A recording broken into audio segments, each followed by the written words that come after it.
say that I have shed innocent blood.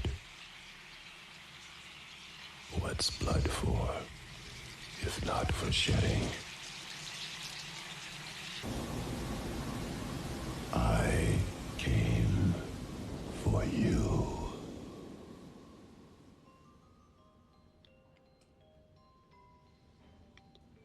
This is the scariest story I've ever heard, and it's totally true. Happened a few years ago near Moses Lake in Indiana. She looked in the mirror, and I don't know why, but she said his name the last time. Candyman. She turned out the lights. And what he saw turned his hair white from shock. Be my victim. Be my victim. I am the writing on the wall, the whisper in the classroom. An urban legend is a story that everybody feels that they've heard it from somebody who was just 1 degree removed from the source of the story. My friend heard it on the radio. It's true. These stories have actually no basis in fact, yet people believe them with a passionate intensity. There are 2 big blots in American history. The first one is the massacre of the Aboriginal Americans, and the second was slavery. Essentially, those 2 events aren't tangential to American history, they are the real history of America. Candyman is born of extreme racism. In a horror movie, the hero is really the villain. The hero is really the villain. The hero is really the villain. In the 1992 Bernard Rose horror film Candyman, affluent University of Chicago anthropology graduate student Helen Lyle investigates urban legends as the focus of her master's thesis. During her research, she learns of the mythic figure of Candyman, a one-armed black man with a hook for a hand who appears to slay his victims when his name is spoken 5 times in front of a mirror. Skeptical, Helen and her friend and fellow student Bernadette jokingly attempt to summon him in Helen's bathroom, to no apparent effect.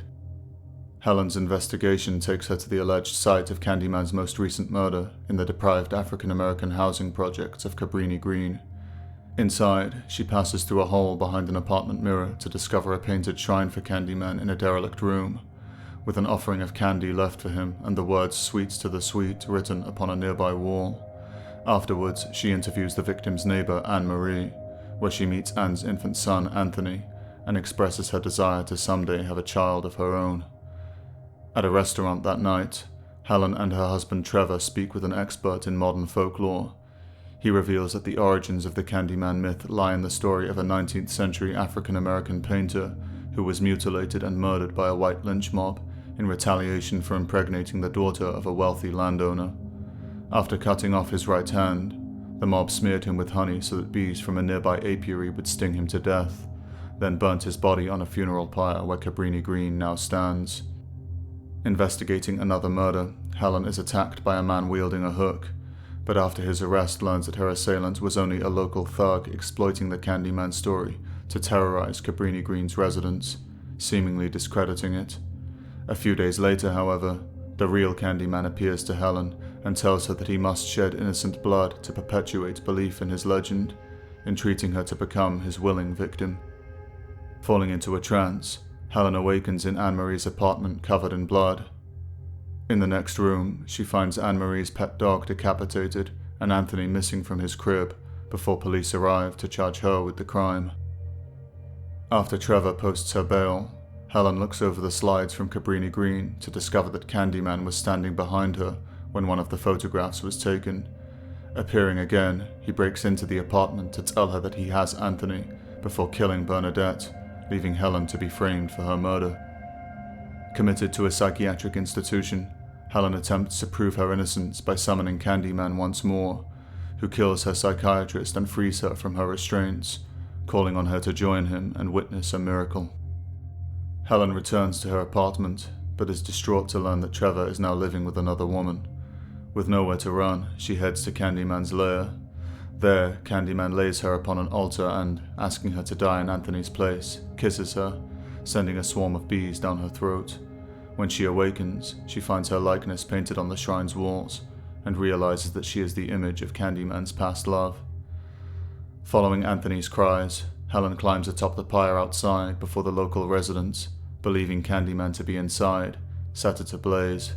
As the fire rages, Candyman reneges on his deal with Helen and tries to burn Anthony along with them to feed his legend. Breaking free at the last moment, Helen stabs Candyman through the heart with a burning plank and leaves him trapped in the flames. Her last act is to save Anthony before succumbing to her burns, ultimately fulfilling her bargain with Candyman to trade her life for the life of the child. At Helen's funeral, the people of Cabrini Green pay their respects, leaving Candyman's hook in her grave as a tribute. At her former apartment, a guilt-ridden Trevor peers into the bathroom mirror and speaks Helen's name 5 times. Like Candyman before her, Helen's vengeful spirit is summoned and kills Trevor before vanishing, leaving his new girlfriend screaming in terror. A mural of an immortalized Helen surrounded by her new faithful now adorns the walls of Candyman's shrine. The film's thematic subtext is established in its opening scenes, where Candyman asserts the necessity of shedding innocent blood for his cause as a swarm of bees descends upon the city of Chicago, imagery evoking the biblical scourge of the Book of Exodus. Accordingly, the first of Candyman's murders that we witness occurs in a town named Moses Lake. In Jewish tradition, Moses was a prophet and leader who fought to free his people from slavery, visiting the wrath of the Jewish deity upon their Egyptian captors in the form of 10 plagues, one of which was a swarm of insects. In making this thematic association with the Exodus narrative, the film's creators both draw an analogy between blacks in America and the Hebrews in Egypt, and assert that Candyman's violence is a punishment for white America's sins. In line with this theme, the victim of the Moses Lake murder is a blonde white woman wearing a crucifix, who is slain by Candyman in an archetypal white picket fence suburban home, Hollywood's recurrent emblematic symbol of white America, while in the midst of an adulterous tryst. Downstairs, her seated lover waits for her, his frame juxtaposed against a carved wooden duck perched behind him. Whites, we are told, are a sitting duck, oblivious to both their guilty past and their imminent karmic fate. These racial themes are further explored in the next sequence, where Trevor lectures his students on the subject of urban myths. Discussing a popular folktale which alleges that alligators inhabit America's sewer systems, one student interjects that the creatures went blind and albino from living in the dark, a charge of historical ignorance leveled at white Americans. Expanding on his own thesis, Trevor concludes that these urban myths are the unself-conscious reflection of the fears of urban society, and a primordial reptile transformed into a monster, hinting at Candyman's origins in the white man's guilty conscience. Over the course of the story, we will learn that Candyman is the personified form of the collective generational trauma inflicted upon the non-white victim by his white persecutor. Thus, a black man's murder at the hands of a white lynch mob in retaliation for an interracial union, an attempted metaphor for American racism and segregation, was the genesis of Candyman and his bloodlust, a savagery now visited upon white and black victims alike.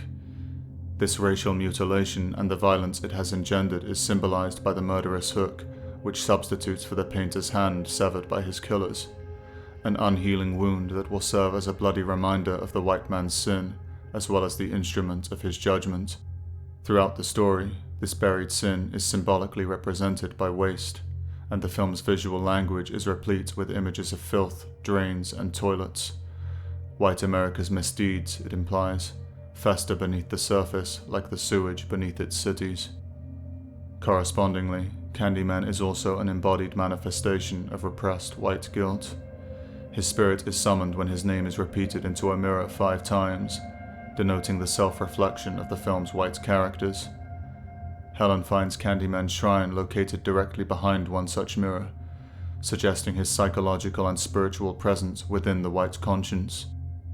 It is only after entering into this state of reflection and the acknowledgement of racial guilt that it signifies that Helen begins to fall under Candyman's possession, setting the stage for him to procure his vengeance through the creation of a white acolyte who will suffer and die as he did. As the film's protagonist, Helen serves as both the avatar of the white audience and a symbol of white America. Her initial skepticism and that of her academic peers functions as a metaphor for white America's supposed historical amnesia toward its racial crimes. Over the course of the story, Helen will overcome this skepticism and, through empathy with the racial other, become a believer in Candyman and the ancestral sin that he represents. This transformation begins when she witnesses firsthand the deprivation of Cabrini Green's black residents. It is furthered when she learns of the bloody origins of the Candyman mythos in White Prejudice, and almost becomes a victim of its violent legacy. Later, when Candyman kills Bernadette, Helen is covered in her blood. The blood of the black victim is literally on white hands, signifying white's culpability for black America's violence. Accordingly, Helen is arrested, charged, and imprisoned by black authority figures in a karmic twist that reverses the racial power dynamics of the American story. From the beginning, Helen is symbolically and subliminally associated with sacrifice. She drives a red car and wears red clothing, red commonly denoting sacrifice in Western iconographic tradition. Just before she first summons Candyman, she drinks red wine in an allusion to the sacramental wine of Christian ritual. Moments later, when she peers into the room behind the bathroom mirror, we see a cross formed from the shadows on the wall, prefiguring her atoning death in the film's climax. Most strikingly, in another scene, the camera lingers on a photograph of Helen stood in front of an Aztec temple, drawing a link between it as a place of sacrifice and the pyre upon which she will later be immolated. To grasp the significance of this symbolism and its real-world racial implications, however, it is first necessary to understand the meaning and function of the practice of sacrifice in human societies. According to the French philosopher René Girard, sacrifice serves to purge collectives of negative psychological contagions such as guilt and trauma that could threaten social cohesion and therefore jeopardize group survival. This is done through ritually imputing the sins of the group onto a chosen victim and then slaying them. The symbolic power of this act of purifying violence subsequently serves as a locus of tribal unity, cleansing the communal conscience and bringing otherwise antagonistic groups and individuals together in their shared destruction of a victim. In the Hebrew Bible, this practice was famously codified in the scapegoat ritual, wherein a goat would be symbolically laden with the sins of the Israelites, then slaughtered for the purpose of atonement. In Candyman's final act, this scenario plays out in a racial drama with significant metaphorical connotations. Throughout the story, Candyman repeatedly entreats Helen to become his willing victim. Seeking him out in his lair, she finds Candyman asleep upon an altar before, rising, he lays her upon the altar in his place in an act of sacrificial substitution, black traded for white, innocent for guilty. Then, in accord with the aforementioned scapegoat ritual, Helen is symbolically laden with his sin in the form of the bees that he transfers into her. Now made into a sacrificial vessel, Helen is burnt alive by the gathered residents of Cabrini Green, the white woman's life exchanged for the life of a black child, and Candyman and the generational trauma he embodies seemingly exercised through her death in a salvific racial inversion of his violent genesis. Here, Black America is healed and its future secured through the immolation of white America, symbolized through the ritual destruction of a white victim. We learn, however, that Candyman's quest for racial vengeance will live on through his now immortalized white acolyte. At her funeral, the residents of Cabrini Green place his hook into Helen's grave, denoting the transferal of Candyman's violence from their world onto Helen and into her white world. Accordingly, when she kills Trevor in the film's final scenes, his body is seen inside a bathtub, subliminally framing the murder of the white man as an act of cleansing. The redemptive nature of this anti-white violence is further signified when, immediately after, we see a mural patterned after the iconography of Christian saints, depicting Helen's heavenly apotheosis. White self-annihilation, it asserts, is the heroic path to salvation. This, then, is the intended meaning of Candyman. America was built upon white racial prejudice and violence. The legacy of its bloody history emerges in its non-white victims in the form of hereditary trauma, crime, and deprivation, and in its white perpetrators as racial guilt. In order to atone for their sins and restore the moral order, whites must submit to the vengeance of their victims and be sacrificed. This redemptive racial martyrdom will win them immortality through myth in the memory of the racial other whom has served as their executioner. Whites are the sweets to the sweet, the honey to be eaten in a new Eucharistic offering, symbolized in microcosm when Helen is framed inside Candyman's gaping mouth, a visual representation of the sacrificial devouring of the white race by the non-white races. This is a fate that whites desire and which they invite through invoking their judge's name. Candyman is both a commentary on the civilizational trajectory of the modern West and a form of predictive programming. In short, it is part of the program to induce ethnic Europeans to consent to the role of racial sacrificial scapegoat. For the survival of any tribal unit, it is necessary to privilege the interests of the in-group over and above those of the out-group. All successful cultures have therefore operated in accord with protectionist racial principles. Consequently, every people must by necessity leave a trail of others as victims in their wake. Irrespective of claims to the contrary, the Western world's history of what is now termed racism is not unique, as racial tribalism has been and continues to be the global rule. Historically, tribal and national myths have served the vital function of sanctioning this necessary prejudice, while arresting feelings of sympathy or guilt for its victims that might risk corrupting the collective spirit. Such feelings can constitute, without any exaggeration, a total existential threat to a people, as they can lead to sympathetic alignment with its enemies and their grievances. What this means is that the beliefs a people must hold and the actions they must take to ensure their own survival can, in the right context, be leveraged as a weapon against them in the form of guilt. It follows, therefore, that one of the most effective possible strategies for undermining a culture is to foster sympathy for its victims. This can be accomplished through programming the human consciousness via subverted mythological narratives to project its natural empathy, whose primary evolutionary purpose is to benefit the in-group, outwards and away from them, and towards the other.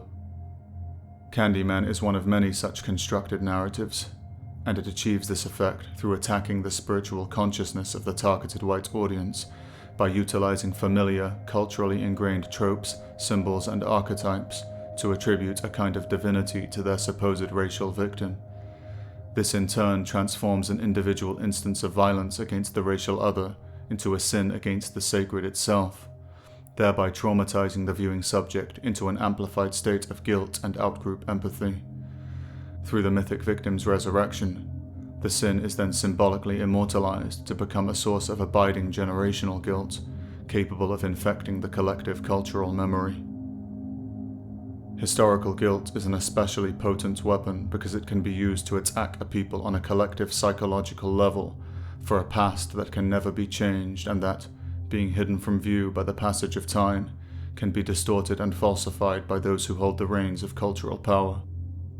From the outset, America in particular, owing to its recent colonial origins, its history of slavery, and an enduring reminder of both in the form of its non-white populations, was ripe for such ideological exploitation, and these cracks in its foundations were noticed.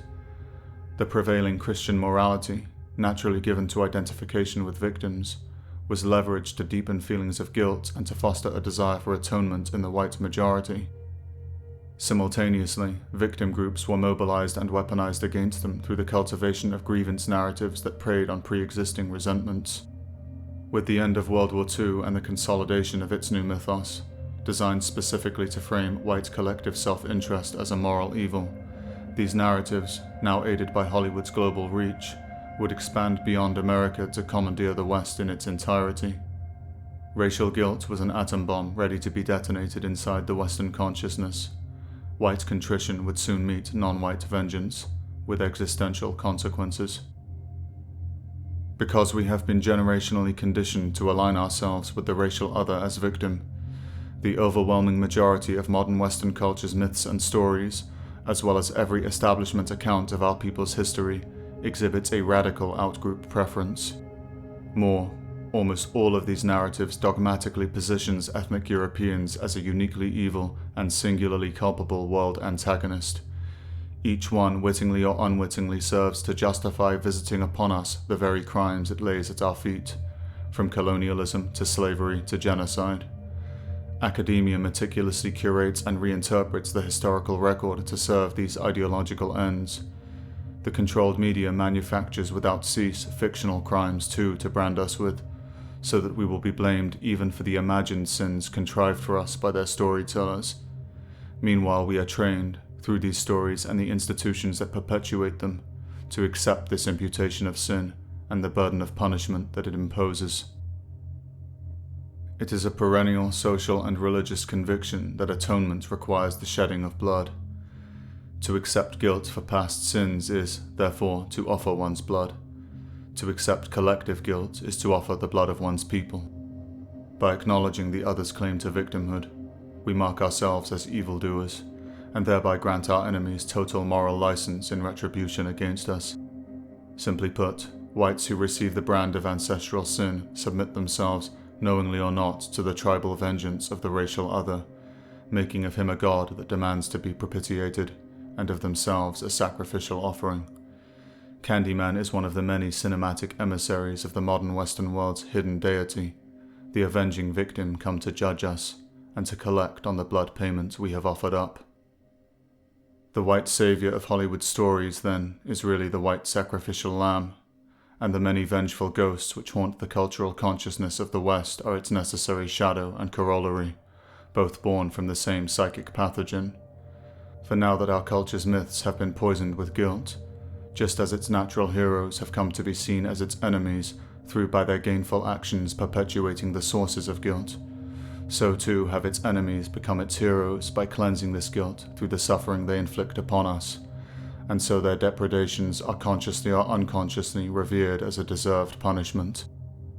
Thus, while the suffering of the racial other becomes a cause for our shame and contrition, whites feel their own pain to be redemptive, and therefore desire it. Indeed, the more terrible the fate, the higher the heroic calling in submitting to it. It is no wonder, then, that the fictional tormentors of our kind have for decades been celebrated as cultural icons, and their cinematic cruelty against us as a form of popular entertainment. They have always been intended as the secret protagonists of Hollywood horror, and their white prey its ostensibly deserving victims. This should be clear enough to anyone who understands the nature and objectives of the genre's principal purveyors, or who is attuned to the anti-white cultural zeitgeist of the present age. Without question, it is the predators of their creation with whom the culture controllers secretly identify, not the victims. The latter are our proxies, and the depravity inflicted upon them is a reflection of the system's feelings and intentions towards us. Some of the targeted white audience, subconsciously intuiting this coded subtext and the binary it is designed to entrench, align themselves with the predators and the real-world anti-white forces they represent, and turn upon their own kind. Others remain attached to identification with the doomed victim and render themselves powerless. Inside our current cultural paradigm, the binary is near inescapable. Either participate in one's racial destruction or submit to it. To resist it has been rendered morally unthinkable. This is by design. The culture controllers grow stronger and we weaker as they debase and destroy our avatars upon the altar of the screen. The purpose of their program has always been the subliminal cultivation of victimhood. It is therefore unsurprising that we now yield to the rule of those who openly pursue our erasure, or that, like Candyman's victims invoking his name, we submit to the hatred and vengeance of the racial other. For in the pain and death they bring to us, they are fulfilling the modern West's allotted sacrificial purpose, playing the Candyman to its Helen. And when Candyman, secretly addressing the film's white audience, beseeches us to be his victim, it is the film's creators and the system they serve speaking through him, knowing that in the despair their myths have wrought, the lure of death is strong. Only when wearing the mask of fiction are they emboldened to speak so plainly. Otherwise, this call for our self-annihilation is disguised behind appeals for tolerance, mercy, and compassion, but it remains nonetheless simply a call for our submission to their will. But why, one may ask, would the enemies of our people work towards these ends? If Girard is correct, and sacrifice is the source of order and unity in human societies, then it is also the true origin of political power. By making of ethnic Europeans a global scapegoat, The culture controllers perceive the possibility of bringing the disparate peoples of the world together in our destruction, and thereby obtaining global control. This is the purpose of the villain-victim dynamic that the engineered binary between whites and people of color is intended to signify. It is the impetus behind the mass mobilization of the Third World as immigrants into Western lands. It is why these interlopers have been systematically empowered by the controlled institutions, while our hands and tongues are tied. And it is why whites alone are subjected to the forced imposition of an ideology hostile to their very biological existence. All of the pieces are being put in place for the coming sacrifice. World redemption through our erasure is the unifying global meta-narrative, and the true religion of our time. And this brings us once more to Candyman's opening scenes and their biblical implications. The origins of Western man's displacement as protagonist from his own story, and therefore his identification with the racial other over his own kind, lie deep within our religious past. For if an alien people and their struggle is taken to be the central drama even of our history, we must necessarily be relegated to the role of servant or a villain in measure of whether we assist or oppose them. Either way, inside their story, our people's only end is as a ladder for their apotheosis. The sacrificial role presently assigned to us is the only possible endpoint of our mythological subjugation and the loss of spiritual sovereignty it entails. Induced racial guilt has simply been the means of bringing our narrative arc to its completion. It was inevitable that one day our conditioned self-sacrificing impulses would come to define our relationship with all racial outsiders.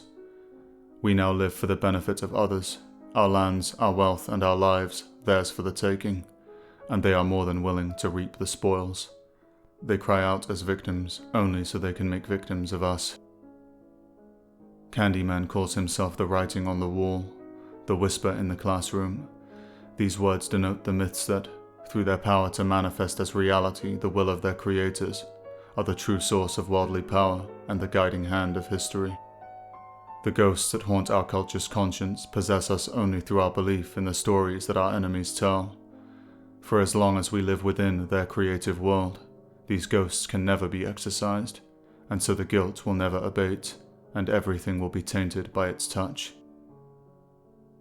The Western world is not uniquely guilty, only uniquely willing in its moral conceit to carry the cross of guilt. We so bind ourselves because our conscience has made us fear the heights to which we can rise, for knowledge of the suffering that our triumph may inflict. If this fear cannot be overcome, we have no future. To play the white Saviour is a thankless fate.